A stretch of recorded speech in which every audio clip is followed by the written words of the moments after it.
Hello everyone, আজকে নিয়ে চলে এসেছি শান্তিনিকেতনের সেকেন্ড ডে ব্লগ। তো সকালবেলা রেডি হয়ে গেছি, তারপর এরকম খোলা মাঠ পেয়ে একটু রিলস বানাচ্ছিলাম। অনেক দিন পর এরকম খোলা মাঠের একটা দারুণ সৌন্দর্য অনুভূতি হলো। তো তারপর বেরিয়ে পড়লাম যে যার মতো টোটো নিয়ে শান্তিনিকেতনে বিভিন্ন জায়গা পরিদর্শনের উদ্দেশ্যে।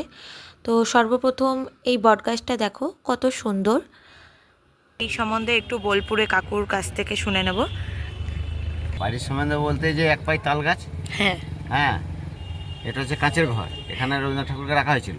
আচ্ছা আচ্ছা। হ্যাঁ, আর ওনার যে জায়গাগুলো গোটাইছে মিউজিয়াম ভেতরে গেলে সব কটা A to Z পাবেন। আচ্ছা আচ্ছা। হ্যাঁ, ওনার যতগুলো জিনিসপত্র রাখা রয়েছে, যতগুলো হাতে তৈরি করেছেন, আচ্ছা আচ্ছা, সব ওর ভেতরে রাখা আছে। রাখা হয়েছে কাঁচের ঘরে, সব রাখা রয়েছে, সব নিচে লেখা রয়েছে। আচ্ছা, এটা হচ্ছে বিশ্বভারতী শান্তিনিকেতন।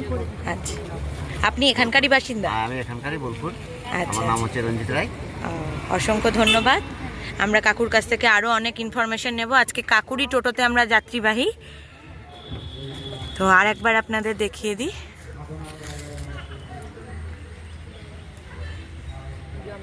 আচ্ছা, এটাকে ছাতিমতলা বলা হচ্ছে।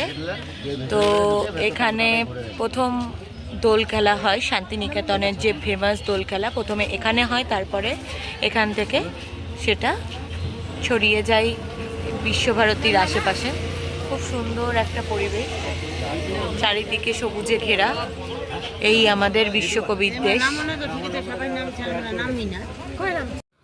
এবার আমরা এখানে টিকিট কাটার উদ্দেশ্যে দাঁড়িয়ে আছি, যে যার মতো করে টিকিট কেটে নিচ্ছে।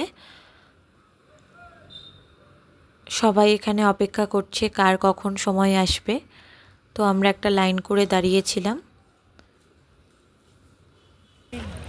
আমরা এবার মিউজিয়ামের ভিতরে প্রবেশ করব। ইচ্ছা করে ভয়েসই দিতে হবে।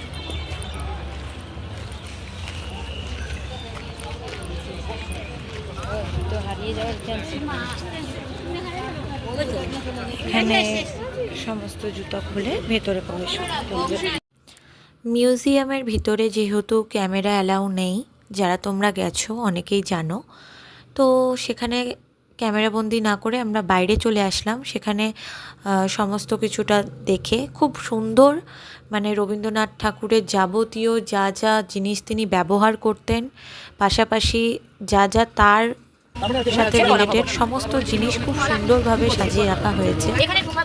তো তারপর আমরা বেরিয়ে পড়লাম আবার পরবর্তী জায়গার উদ্দেশ্যে, এবং যেতে যেতে কিছু কলা শিল্পের ভিউ দেখাচ্ছি তোমাদেরকে। দেখো, চলো।